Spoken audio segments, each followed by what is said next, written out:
Hello guys, അപ്പം നമ്മൾ ഇന്ന് ഇവിടെ ഉണ്ടാക്കാൻ പോകുന്നത് മക്രോണിയാണ്.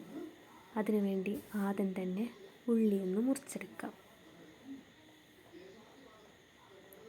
അതിനുശേഷം തക്കാളി ഒന്ന് മുറിച്ചെടുക്കാം. ഞാനിവിടെ എടുത്തിരിക്കുന്നത് 2 തക്കാളിയാണ്.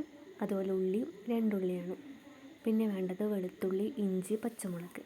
ഇത് നന്നായിട്ടൊന്ന് അടിച്ചെടുക്കാം. ജസ്റ്റ് ഒന്ന് അടിച്ചാൽ മതി.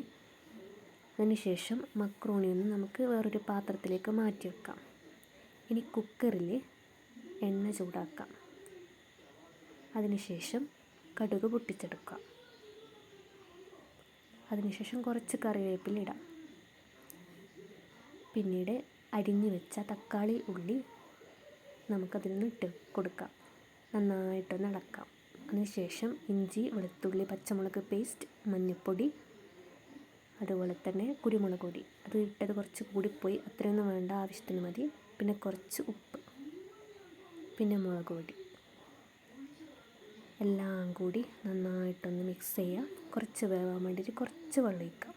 ഇനി അതെല്ലാം മാറ്റിയതിന് ശേഷം ഈ ഒരു പാത്രത്തിൽ തന്നെ വെള്ളം ചൂടാക്കുന്നു. അതിലേക്ക് നേരത്തെ ബൗളിൽ മാറ്റി വെച്ച മക്രോണി ഇടുന്നു.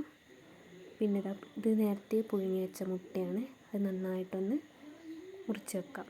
കഷ്ണമായിട്ട് മുറിച്ച് വെക്കുക.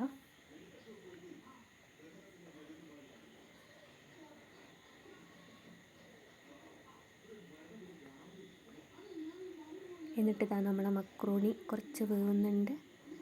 ഏകദേശം വെന്ത് തുടങ്ങുമ്പം നമുക്ക് ആ മാറ്റി വെച്ച മസാലയും കൂടി ഇട്ടാം. പിന്നെ മുറിച്ച് വെച്ച മുട്ട കഷ്ണങ്ങളും ഇടാം. നന്നായി ഇളക്കുക. സ്റ്റൗ ഓഫ് ചെയ്യുക. എന്നിട്ടൊരു പാത്രത്തിലേക്ക് മാറ്റുക. ഇപ്പം നല്ല മഴക്കാലല്ലേ, അപ്പം നല്ല ചൂട് കട്ടൻ ചായയും ചൂട് മക്രോണി കഴിച്ചാലോ.